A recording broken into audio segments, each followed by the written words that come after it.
thank the previous speakers for letting me know that this is really weird to be on a mic and have it not work. I also want to applaud the tremendous success of Klarna here. I mean, if you can see, they've got people packed in really close to the wall. No, thanks again, Space 48 and Klarna for hosting. It's really cool to come together, not just for everyone's, everyone who's here, the benefit of learning, but also Magento learns an incredible amount of information when we get to be here. So, yeah, the idea is just I'm here for Q&A, so ask away. My job is to sort of exercise the highest degree of candor, and I'm running a fever of about 38, so my filters are way down. So feel free to ask whatever you want. This would be a great time to ask a question. I feel really bad if I flew all the way over here to not get any questions. Okay. So I'm from Redbox Digital, and it's more of us here. So we have a practical question ready. So let's say we have our project ready. We want to deploy to production. Do you have any white papers or best practices? How exactly that should be done? Especially that deployment in Magento 2 seems to be more complicated and more resources is required. Really? So question was, so the folks from Redbox Digital are here, and question was really around deployment. What does deployment look like in Magento 2? What are the best practices? As always, this is the easy part about my job. It depends. I should get that tattooed, it depends. The answer is, a bit. It depends. I mean, it depends on if you own code. So, I mean, my background is from the agency world. So I've been in your shoes, and I know what it's like doing source code management, especially when you have multiple vendors working in a code base. I think it's easier to manage in Magento 2, right? Because you do your builds locally, right? You've got all these tools at your disposal that you didn't have in Magento 1. Right, it's much easier to have third parties or external parties mucking around in your code because you should have code coverage. And if they're doing stuff that breaks your code, you should be aware of that. They should be aware of that whenever they commit to a common repository. Since we all are using continuous integration, I know, right? Yeah. But your specific question was around white paper. Actually, our expert consulting group just last week, in fact, I'm supposed to be in a meeting right now. One of the people in the meeting is the head of expert consulting group, ECG. Now, we have really smart people making Magento, right? These are the really, really smart people that are sort of at the top of their game, dealing with implementations. And some of the biggest challenges out there. So John Barnett is his name. John is actually working with his team. I thought there would be a lot of value to come up with some topics and have Expert Consulting Group actually capture some of this knowledge and put it in a series of white papers. I don't remember, and it's back a couple weeks in email, which is like 8,000 emails for me. So I'll have to look at the list that he sent over of topics. But I will, I'll write that down in my notes immediately after, because even if we're not writing, if we don't have plans to write about it, I think it's a good paper to put out there. Now, I will say a couple of things. I would never deploy with Composer, right? I think you should. So Magento 2 has deployment modes. Production. Assumes that Magento in production mode is fast because it assumes that basically everything's been materialized and put where it needs to be. So you want to prepare your Magento 2 instance for production. Now, as far as what the thought leaders are in this area, so I think of folks like Fabrizio Branca from AOE, who a couple years back had this fantastic AWS presentation on Angry Birds site and how they can have zero downtime, swap out instances, continuous integration workflow. I think I've seen some content from them, so I would start to look at that. And then feel free to put the biggest thing right now. It's an entirely new era in so many ways in the Magento space. So please, by all means, if you find something that works, document it. Put it online for others to benefit from. Or, at the very least, reach out to me and say, hey, this is how we expect to deploy. Or maybe, hey, we followed your white paper and these were the problems we came up with. And then, we can do something about that. Right now there's a choice between shutting down the website, running the deployment stuff, and opening, or running it somewhere and then deploying it. Right. So the general idea was is avoiding downtime, right? And there are setups where you pop a new instance up in the cloud, wherever that is. You pop. That was a joke. You. Have you seen the new the stickers that are coming out now? It's like there is no cloud. It's just someone else's computer. I love I love that. But essentially, I mean, the gist of it is, you have all you have to do is set up your deployment such that your second instance is built through some CI process, ends up in one spot, and then you just swap over a symlink, essentially. Now, I am just talking about what I have heard other people say. This is not my area of expertise at all, because when I started out as a developer and I was the only employee of a company, of an agency, by the time we got into more complex deployments, we had someone who did the DevOps stuff and managed deployments, and I treated him very well. Okay, so at this point, there's nothing we can really follow. There may be or there may about to be. We're really trying to get these white papers out, but at the very least, I think it's a massively important topic. So I will gladly suggest it if it's not in the offing. Does anyone else have any thoughts on deployments in the era of Magento 2? Yeah. The main issue we've had in terms of deploying has been actually the front-end assets. In particular, running the setup static content deployment command, in our experience, has required a full database, which has been difficult to run, on a remote server. It requires a lot more setup than like JavaScript and CSS for company, right? Right. So yeah, it has to.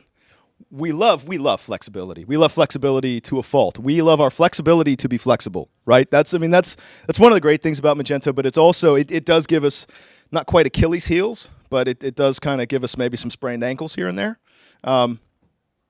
So the point being made is deploying front end seems to require maybe not so logically a ton of back end setup and resources.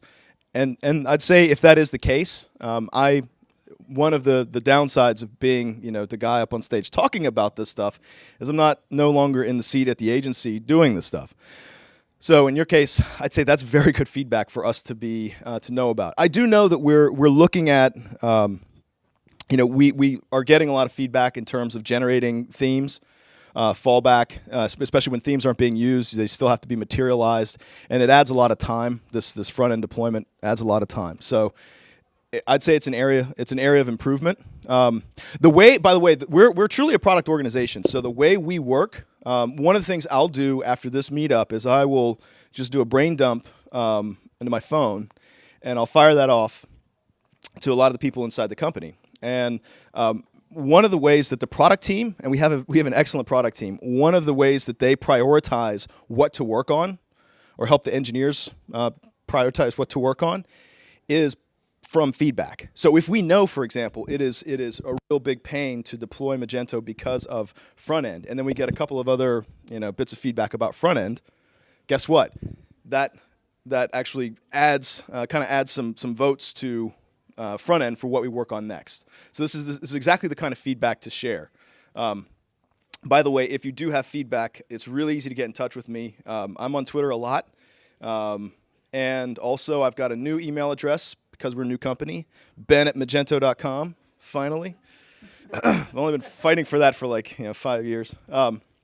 So please do feel free to reach out to me or on GitHub with feedback if you if you see a specific issue there.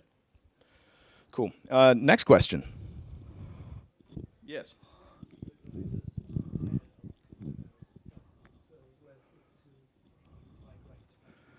when do we, Magento, advise the arbiters out there to tell their customers to go to Magento 2? Yesterday? No. I mean, it's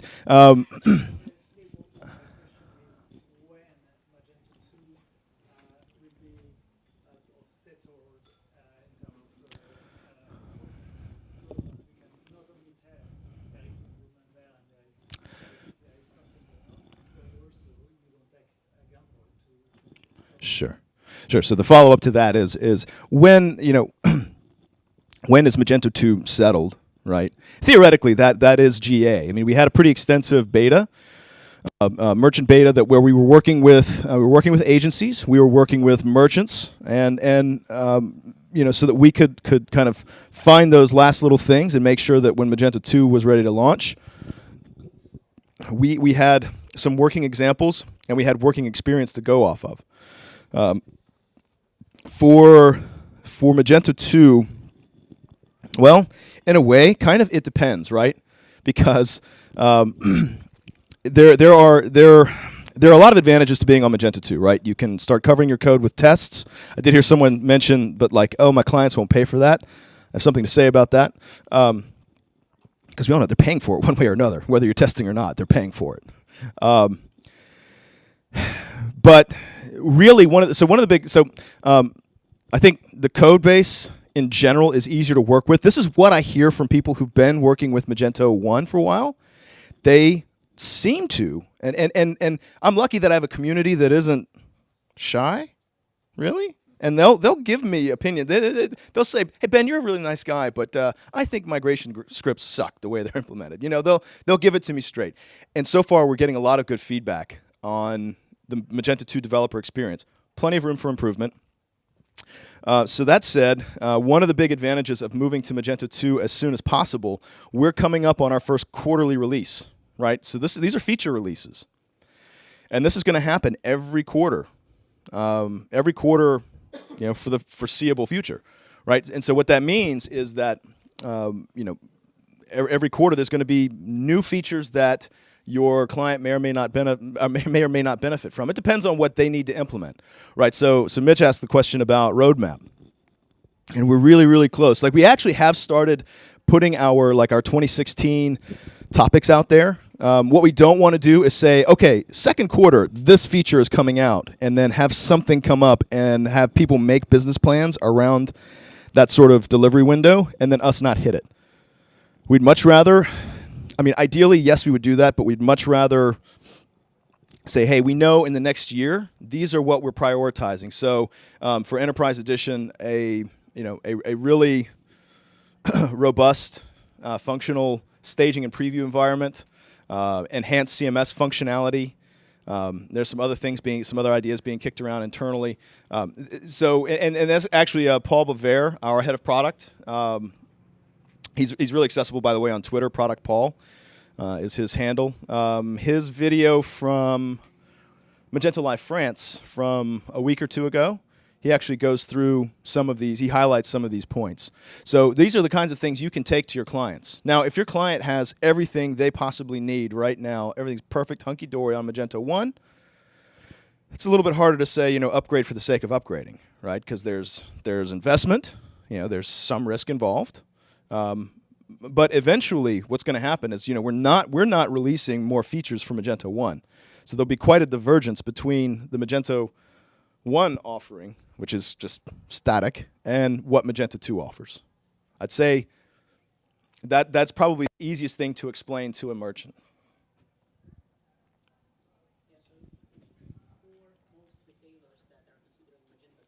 Mm-hmm. One of the biggest challenges now is the availability of extensions. Mm. So we're looking at digital points like payment and shipping. So for any new customer that starts using Magento 2, the agency or whoever does the implementation is to factor in the cost to develop Sure. custom for that client an extension to do certain payment method or shipping. This is an essential question. I'll repeat it for the stream. This is an essential question for the sort of the ramp up in health of Magento 2, as I see it. So the question was, for retailers, one of the issues right now is what extensions are available. Now, that question will be answered in part relatively soon. We actually do have a Magento 2 page on our website for extensions where you can see what is available and what's coming. We have a lot of stuff coming.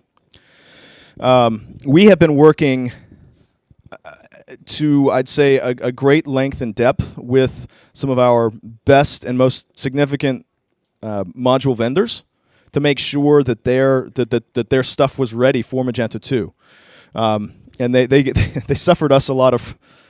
We made it maybe not so. It got a little frustrating for them along the way.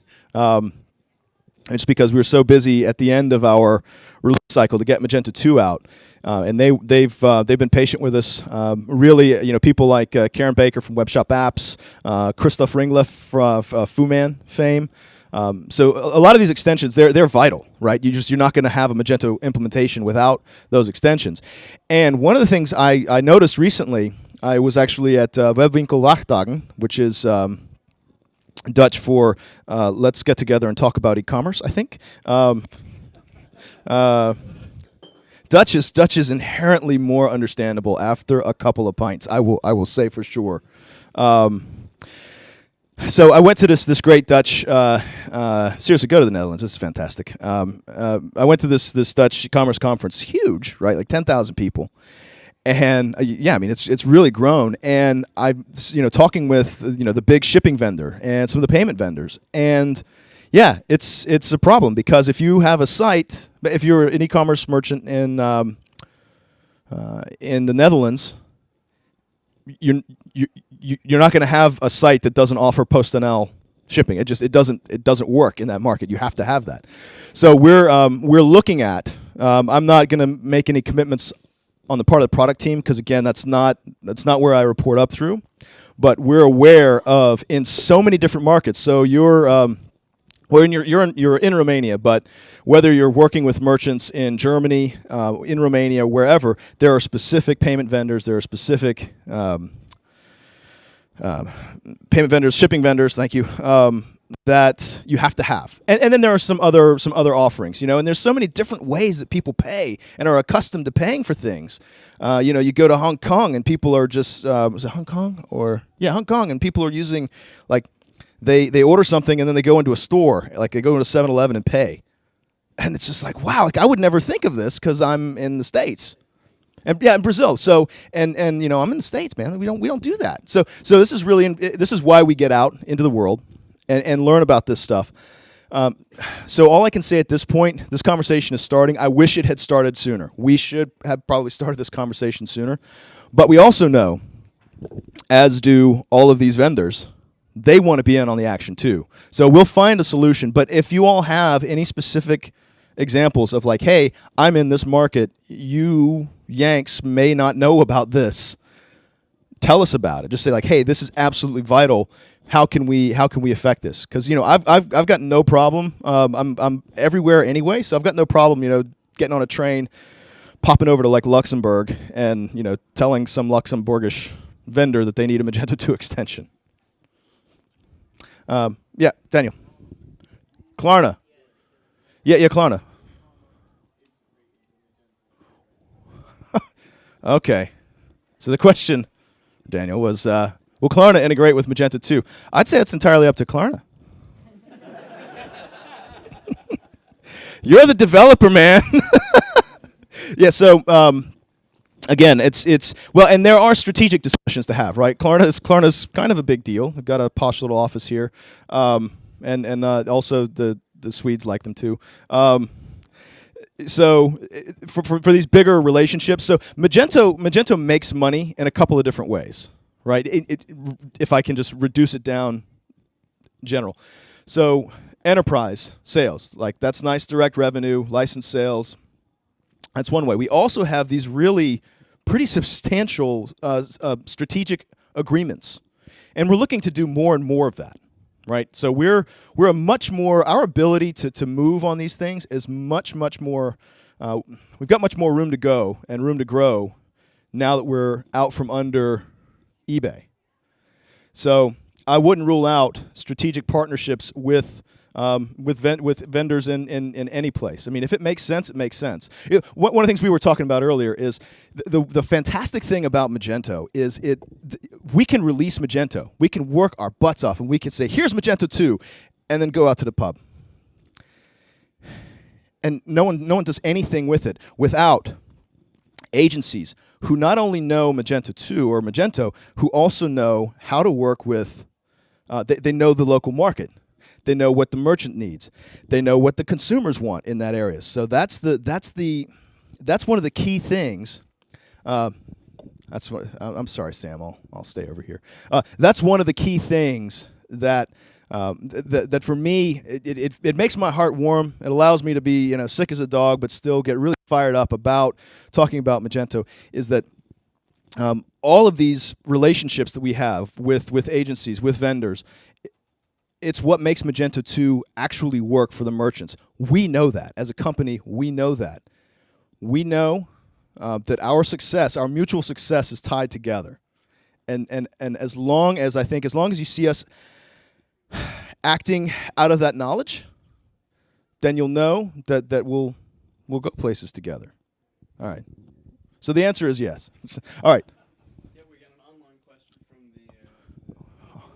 Can you give an example of Magento retail platform deployment? Online question from New Zealand. I didn't even know they had internet there. I'm kidding. I know. It's just, it's the end. It's the end of the internet. I've been there. It's like this is where lost packets just sort of roll down. It's like, oh, you want 5 megabytes of data at your hotel? Cool. That'll be like 2 sheep and a. No, I'm kidding. I love New Zealand. Love New Zealand. Make fun of Kiwis all the time. No, so retail. So we actually have. So one of the nice things about our little split out from eBay Enterprise was we got to take some cool stuff with us: Commerce Order Manager and Retail Associate Platform. And so this question was about deployments of Retail Associate Platform. Yeah, I'm totally the wrong person to talk about it. I actually did get a link. So there's a nice, very tall guy. David Geisinger, he's responsible for I think the marketing of that product. If that person wants to send me, I'm talking to the computer. If you, dear Kiwi, want to send me an email, ben@magento.com, I will get you hooked up with the right person to tell you about it. I'd love to make up something, but I can't. And maybe since I got this link to the documentation where I could talk about it, I should have looked at it last week. So that's my bad. But a good question, and it actually gives me a chance to talk about these cool offerings that we have for you all at your disposal. Okay, I think there's a question here. Yeah, Lacio. I was wondering if there is a date on the calendar for when Magento 1.12 will be no longer supported. Good question. Do we know when Magento 1.12 will not be supported? I don't know that I have a specific answer for that. I do know anecdotally Peter Kaminsky, who is the most senior employee at Magento. He was like employee number 3, still there despite how much I think we frustrate him on a daily basis. He's is tolerant as only Peter can be. He recently responded to someone who was asking about 1.5, like how long will we continue to patch 1.5. So that maps to 111, I think. I think that the EE 111, we had this crazy numbering scheme between CE and EE. So, and he said we probably I think he did say we would continue to patch for the foreseeable future, or offer patches for 1.5, which tells me that we would have those patches available essentially for like 111 and 112. But please do not make business plans on that. Let me find out, and maybe put up a little. We'll send out a note or something on it. I can, you've already sent me email. I can respond to you about that. But it's a good question, And Magento 1 end of life is November of 2018. So you got a little time, but it gets here. That's just like a couple Christmases away. My perception is that the community, the Magento community, online Magento community forum, it was very, very good at 3 years ago.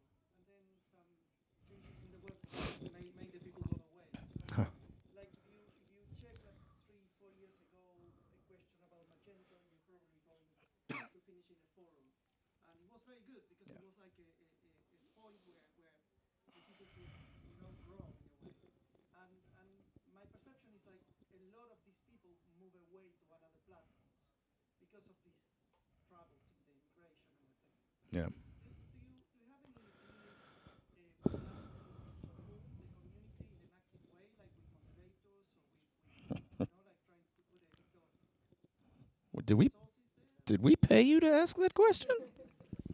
So I will try and I'll recap the question, which is essentially, hey, a few years ago, the Magento forums were a pretty decent place to get some information. They're also a pretty decent place to get some horrible information. There were some really some old posts from people, not their fault, back before Magento, no one knew how to do Magento, and they would just do something that works. And that ended up being, the top result in Google, right? So what happened was, we shut down the forums. You're welcome. It was an old, what is that? Expression engine, like custom forum thing that we had. And it was just getting overrun by spam. We couldn't keep up. I was a moderator there before I joined Magento. I gave up because you couldn't even. The administration was difficult. We brought in. We started looking at a replacement. Peter Kaminsky was actually quite involved with that as well. At the same time, we brought in someone to kind of complement a complement to my role, Sherry Rohde, who was our community manager. Sherry has years and years of expertise in this emerging discipline of community management. In addition to working for Magento, she's hosting community manager hangouts where community managers of different groups get together and talk about the sort of the art and science of community management. I learn a lot from her and her skill set. So she basically owns the forums. We promoted a lot of people to moderators there. And the software that we implemented was not cheap. It's a SaaS platform, but it's great because of the spam handling is automated. They literally have Lithium literally has a team of people called the Spam Hammer, and they keep up with the emerging techniques and how to spam, and keep the forums nice and clean. And the tooling is pretty good. So we have a better forum. We also, what's happened though is Stack Overflow. A lot of Magento questions started getting moved over to Stack Overflow. I think partly because of spam, but also because Stack Overflow is where programmers want to go to do their job. Find their find their. I'm terrible. Someone literally wrote a bot that it's sort of like you could ask a question and it would go out and it would search Stack Overflow and it would grab a code sample and essentially put that in your project. I swear that exists. If not, it needs to. So a lot of questions started this. The Magento tag on Stack Overflow is still big. A lot of people still ask questions there. I spent a lot of time. There are a lot of my answers on there. My former employer, Blue Acorn, they let me spend a lot of time on there. It was actually a great experience for me. Helping other people with questions it gets you into areas of the framework that you may not know. It's a really great way to teach oneself. But I also noticed that a lot of userland questions were getting closed appropriately because it's a programming forum. So that was when we proposed. I started the proposal for Magento Stack Exchange. So another Stack Exchange platform site dedicated to Magento. And the folks at Stack Exchange were like, we kind of don't want to do this because you've got a healthy thing over at Stack Overflow. We'll let it happen. And now we're like the top 3% of their traffic, or like in the top 3 or something. It's a really well subscribed site. It kind of didn't end up living to the userland implementation or userland help that I wanted it to be, but. So you have 3 places now. You've got our forums, Stack Overflow, Stack Exchange, and to a very small degree, like the Magento subreddit, where you can ask questions and get help. I would say, I'm curious maybe to take this up with you a little bit later. I would say, especially of late, over the last few years, and no way to do with the timing of me being hired, Magento has really snap their focus back onto the community. As a company, spend time with anyone on our executive team, especially Mark Lavelle. spend time with, like, if you ever get a chance, we've got Magento Live coming to London. We're in London now. It's coming in June. Absolutely, we throw a great party, and you learn stuff too. So make sure you look at the magentolive.com/UK. I just got points with the events team. Maybe they'll upgrade me to a suite this year. But if you can, just spend time with our heads of whatever and our VPs and our and folks like Lavelle. They as you think I'm passionate about the community. Lavelle, he starts shaking when he talks about, he really, really loves this stuff. Loves the impact that we get to have, and really gets that we, like I said earlier, we don't do anything at all without all of you. That's it. So, in closing to your question, more recently, a great example of this was Sherry Rohde spent an inordinate amount of time quantifying the unquantifiable to come up with a list of Magento masters.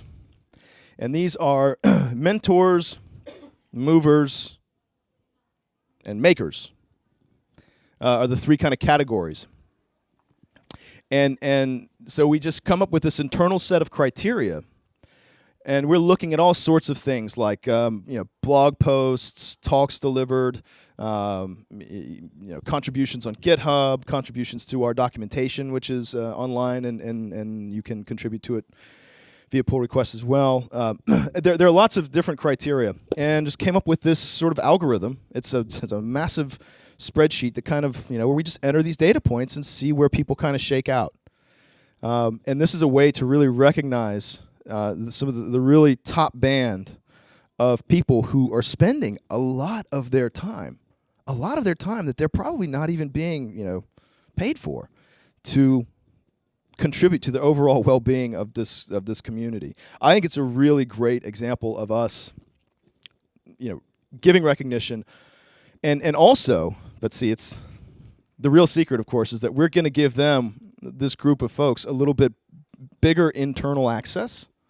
They're going to get a little bit more inside, the orange towers, a little peek inside, and we're just gonna pump them for information. Right, so we're going to learn a lot from this group of people. And the thing is, their networks are also important to us as well. So we're going to learn a lot from these folks, and hopefully we're going to be able to give them a lot of benefit as well. So that's one of the examples. I don't know. I also, so you look at what happened with Magento 2, the engineering team figured out how to actually allow us to accept pull requests on GitHub, on our main repository. That was not easy work. We had to do a lot of internal retooling of our publishing tools. Also, our docs team, technical writers, they were so cute. They sent me an email one day, and they're like, Ben, we figured out GitHub. We're just going to put our documentation, we're just going to build it with GitHub and let people use pull requests to update the documentation. Great. Of course, you can also reach out to them and say, hey, I think this page is wrong. But every page in our documentation, there's a link. My left, your right, top right. Edit this page on GitHub. We're taking much more strides, I think, to work on to involve the community than we have in the past. I don't know. What do you think about that as an answer? I'm not criticizing the way that you are, relating with the community. It's not my point. My question was more about the forum and that the forum didn't work. Oh. And if you have any. Oh, shit. All right, we're going to back up the stream and let's see about that. So the forum, so you said the forum didn't work? Doesn't work? It didn't work. Yeah. Yeah. Yeah. Shirt's coming off. The forum in its current implementation, I'm just going to give up. The forum in its current implementation is the implementation that we're going to have for a while.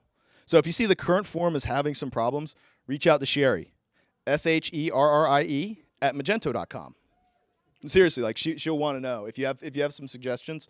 But also part of what I was alluding to earlier was that there is, for more technical answers, I think very often you're going to find yourself, you might find some Magento 2 installation advice and discussions under our forums, There is a lot of activity there, but you're also going to want to, for specific technical like implementation questions, consider like Magento Stack Exchange.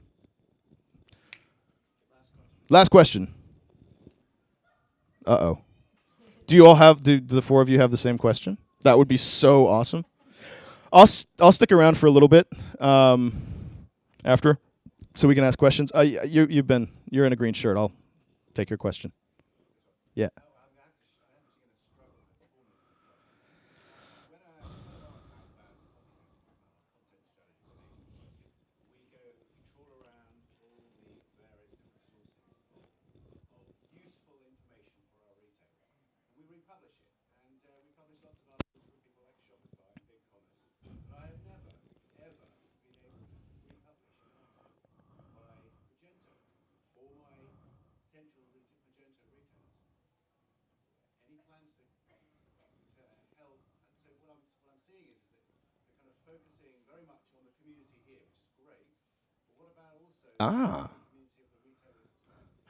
So the question is around sort of content strategy, and it's this sort of like fixture.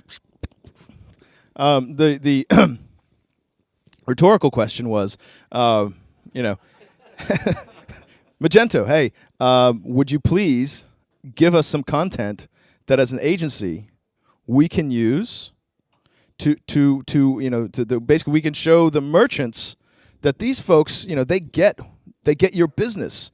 They care about your success. This is awesome. That is going. There's a very nice person in our organization. Her name is Ves Bui.